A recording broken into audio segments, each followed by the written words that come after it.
আসসালামু আলাইকুম গাইস, আজকে আবার চলে আসলাম আপনাদের জন্য একটা হাবিজাবি ভিডিও নিয়ে।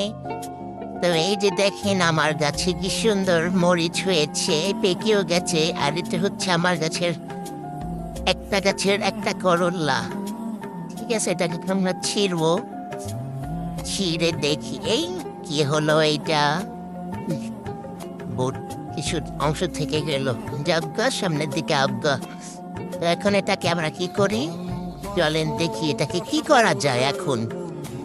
ঠিক আছে, এই তো আমার মরিচটা পেকে গেছে, আর কিছুদিন গেলে পুরোপুরি পেকে যাবে। হ্যাঁ, যাই এবার এটাকে একটু মস্ত করে, এটাকে একটু মোশন করে ঢং করে আসি।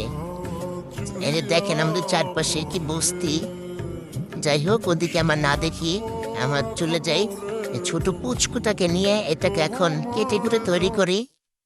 কাটা হয়ে গেছে, এখন এটাকে আমরা মাছ দিয়ে রান্না করবো।